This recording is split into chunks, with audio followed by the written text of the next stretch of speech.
Hello students, आज का हमारा टॉपिक है मॉडर्न साइंटिफिक टेक्निक्स। तो सबसे पहला टेक्निक डिस्कस करते हैं students, operations research. It was developed during second world war to optimize the deployment of war.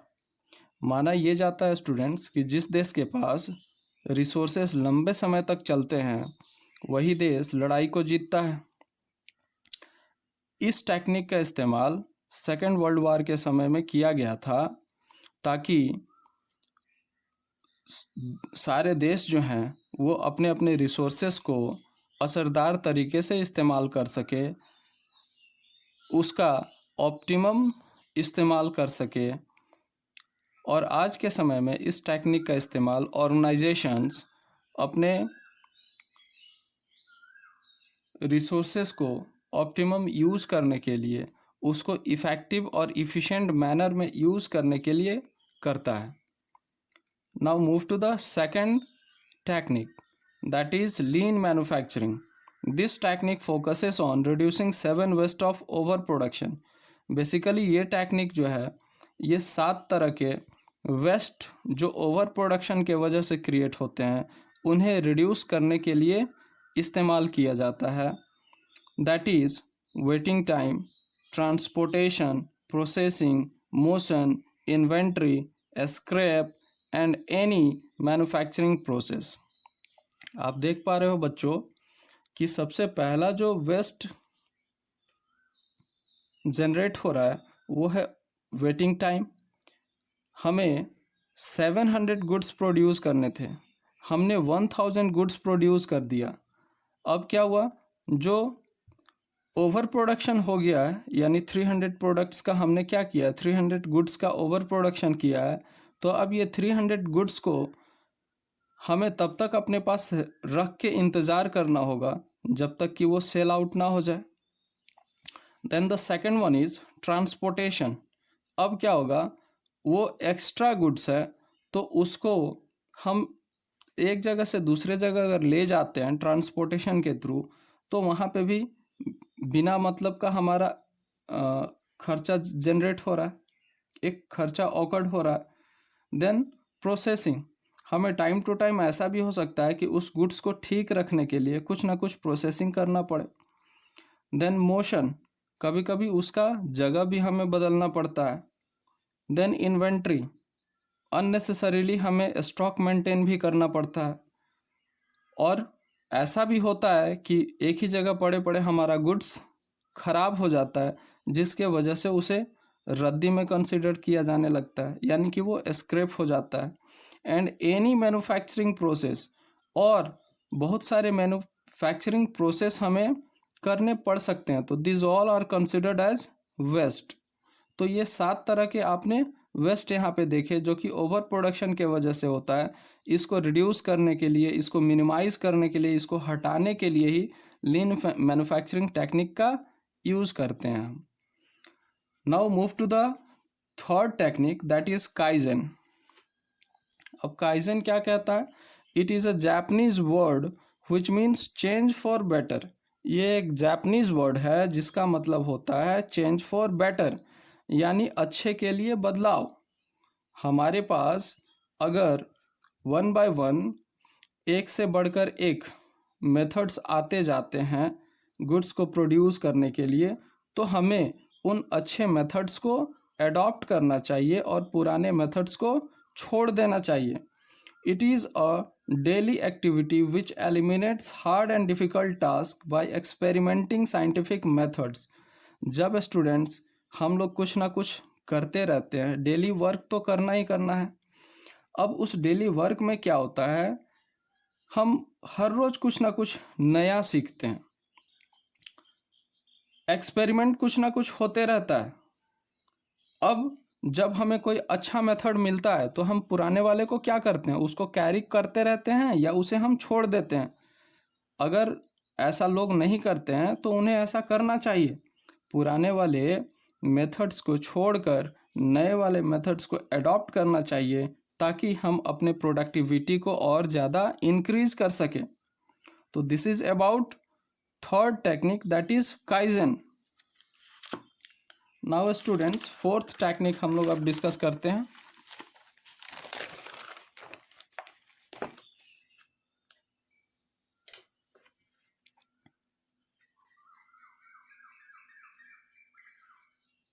Okay, तो फोर्थ टेक्निक है हमारा 6 sigma. It refers to improving efficiency by reducing quality variations. यहाँ पे क्या कहा गया है बच्चों? It refers to improving efficiency, हमें अपने इफिशिएंसी को इम्प्रूव करना चाहिए बाय रिड्यूसिंग क्वालिटी वेरिएशंस। कैसे भाई, कैसे इफिशिएंसी इम्प्रूव होगा?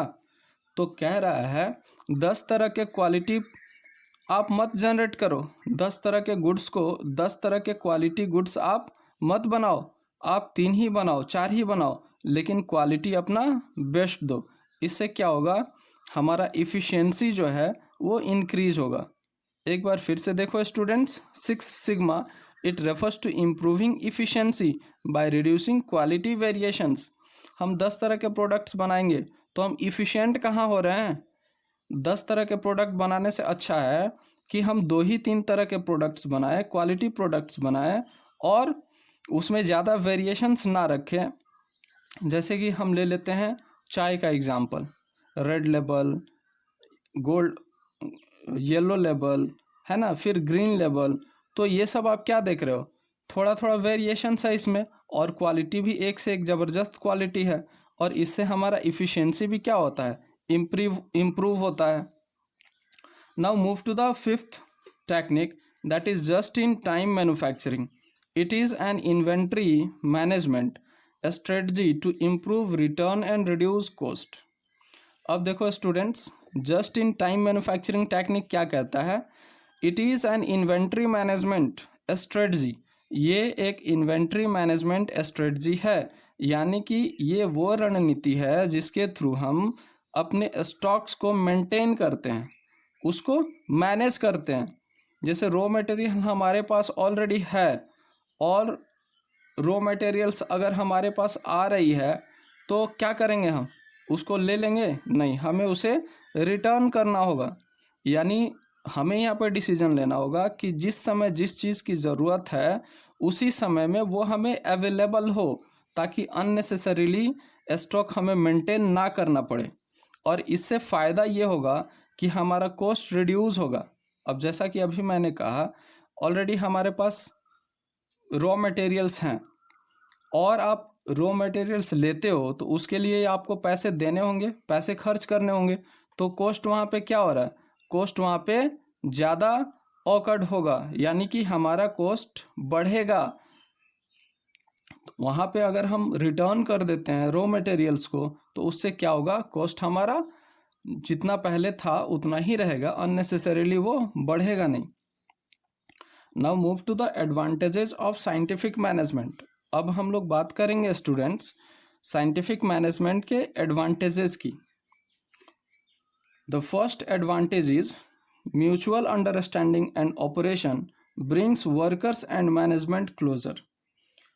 म्यूचुअल अंडरस्टैंडिंग यानी आपसी समझौते से और एक दूसरे के कॉपरेशन से वर्कर्स और मैनेजमेंट एक दूसरे को अच्छे से समझ पाएंगे।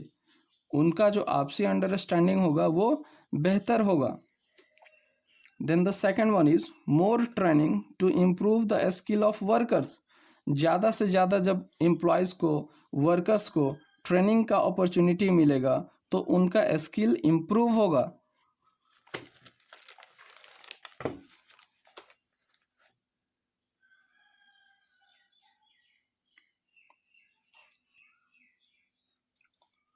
The third advantage is enables the workers to earn more with the introduction of differential piece wage system। यहाँ पे क्या कहा गया है students? enables the workers to earn more with the introduction of differential piece wage system। differential piece wage system के मदद से क्या होता है? efficient workers को ज़्यादा अर्निंग होती है और इनएफिशिएंट वर्कर्स को कम अर्निंग होती है। अब इससे फ़ायदा क्या है कि जो इनएफिशिएंट वर्कर है वो थोड़ा मोटिवेटेड होगा और वो इफ़िशेंट बनने की कोशिश करेगा, यानी वो ज़्यादा से ज़्यादा प्रोडक्शन देने की कोशिश करेगा, वो अपना 100% देगा और उससे जो हमारे ऑर्गेनाइजेशन का गोल है वो कहीं ना कहीं अचीव होगा। यानी ऑर्गेनाइजेशन का गोल तो यही है कि वो अपना जो भी उसने गोल सेट किया है उसको अचीव करे। सपोज दैट अगर एक गोल सेट हुआ है कि हमें 1000 यूनिट्स गुड्स प्रोड्यूस करने हैं, अब 1000 यूनिट्स में इफ़िशेंट वर्कर अपना 100% दे रहा है और इनएफिशिएंट वर्कर जो है वो अपना 100% नहीं दे रहा है, जिसके वजह से हम कहीं ना कहीं थोड़ा सा लैग कर रहे हैं अपने गोल को अचीव करने में। अब वहाँ पे डिफरेंशियल पीस वेज सिस्टम का हम हेल्प लेते हैं, उसका सहारा लेते हैं। जो इफ़िशेंट वर्कर्स है उसे ज़्यादा पे करेंगे और जो इनएफिशिएंट है उसे थोड़ा कम पे करेंगे। इससे फ़ायदा दोस्तों ये होगा कि इनएफिशिएंट वर्कर्स भी धीरे धीरे अपना पूरा एफर्ट लगाएगा और उससे फाइनली ऑर्गेनाइजेशनल गोल अचीव हो जाएगा। तो this is the third advantage. Now the fourth advantage is due to decrease in price firm is enabled to capture a bigger share in the market।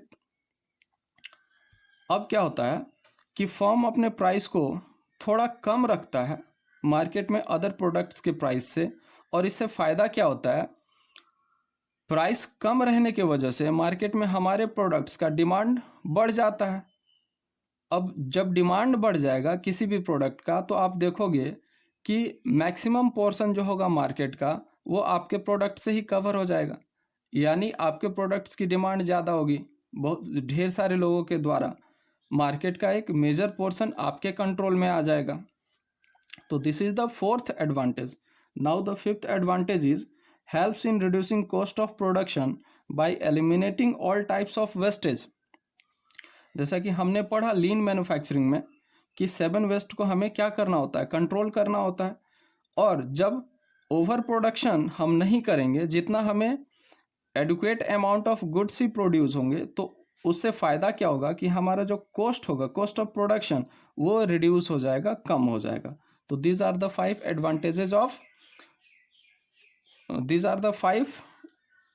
Advantages of scientific management.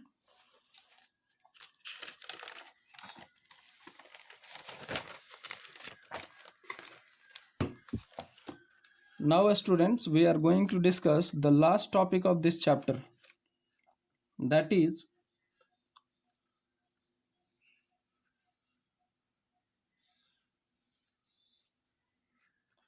comparison between Fayol and Taylor। Basis को भी हम discuss करेंगे, basis के आधार पे ही करेंगे। Henry Fayol और F.W. Taylor में comparison हम लोग करेंगे। तो पहला बेसिस है level. Fayol's principles were developed from the perspective of top level. Fayol's के जो प्रिंसिपल्स हैं वो टॉप लेवल को ध्यान में रख के बनाए गए हैं, जबकि Taylor's principles and techniques were developed from the perspective of lower level. Taylor's ने अपने प्रिंसिपल्स और टेक्निक्स लोअर लेवल को ध्यान में रख के बनाए। Concern Fayol's principles are concern with management efficiency. Fayol's के प्रिंसिपल्स जो हैं वो मैनेजमेंट के इफ़िशिएंसी से रिलेटेड हैं, जबकि Taylor's principles and techniques are concern with workers efficiency. जबकि टेलर के जो प्रिंसिपल्स और टेक्निक्स हैं वो वर्कर के इफ़िशिएंसी से रिलेटेड है। Focus Fayol's focus on improving overall administration of the organisation. Fayol's ने क्या किया है, अपना ध्यान ओवरऑल पूरी की पूरी ऑर्गेनाइजेशन की व्यवस्था को इम्प्रूव करने पे लगाया है। Taylor focus on increasing productivity of workers, और टेलर ने अपना ध्यान यानी कि मेन फोकस उन्होंने किया है वर्कर्स के प्रोडक्टिविटी को इंक्रीज करने पे। Emphasis Fayol laid great emphasis on functions of managers. Fayol ने क्या किया है, मैनेजर के फंक्शंस को ज़्यादा इम्पोर्टेंस दिया है। Fayol laid great emphasis on functions of manager. यहाँ पे फेयोल ने मैनेजर्स के फंक्शन को ज़्यादा महत्व दिया है। Taylor laid great emphasis on standardisation of work, और टेलर ने क्या किया है, उन्होंने स्टैंडर्डाइजेशन ऑफ वर्क को ज़्यादा महत्व दिया है, यानी वर्क का एक लेवल सेट करने पे उन्होंने जोर दिया है। फिफ्थ डिफरेंस क्या है स्टूडेंट्स? तो फिफ्थ डिफरेंस है applicability, applicable universally.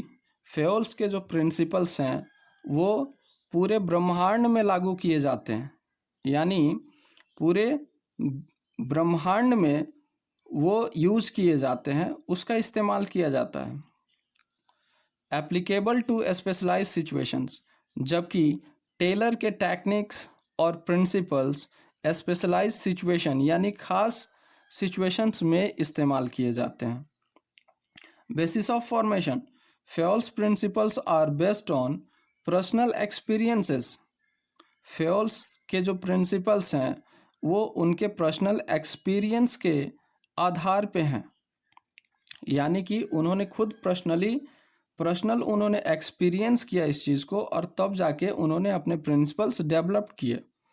Tailors work is based on observations and experiments, जबकि टेलर के जो प्रिंसिपल्स और टेक्निक्स हैं वो ऑब्जर्वेशंस और एक्सपेरिमेंट्स पे बेस्ड हैं। Personality, Fayol developed the personality of a researcher and practitioner. He became famous as father of general management. Fayol की पर्सनालिटी एक रिसर्चर की और प्रैक्टिशनर की थी, उन्हें हम फादर ऑफ जनरल मैनेजमेंट के नाम से जानते हैं। Taylor developed a personality of scientist and become famous as father of scientific management. Taylor की जो पर्सनालिटी थी वो एक साइंटिस्ट की थी, उन्हें हम फादर ऑफ साइंटिफिक मैनेजमेंट के नाम से जानते हैं। Human element, Fayol gave importance to human element in principles like equity, initiative and stability of tenure. Fayol ने ज़्यादा इम्पोर्टेंस ह्यूमन एलिमेंट को दिया है। हम उनके प्रिंसिपल्स जैसे कि equity, initiative and stability of tenure से इस चीज़ को देख सकते हैं। Taylor gave more importance to increase in production as compare to human element, जबकि टेलर ने ज़्यादा इम्पोर्टेंस प्रोडक्शन को इंक्रीज करने पे दिया है, ना कि ह्यूमन एलिमेंट को उन्होंने कंसिडर किया है। उन्होंने ज़्यादा इम्पोर्टेंस दिया है कि प्रोडक्शन को हम कैसे इंक्रीज कर सकें। तो this is all about this chapter.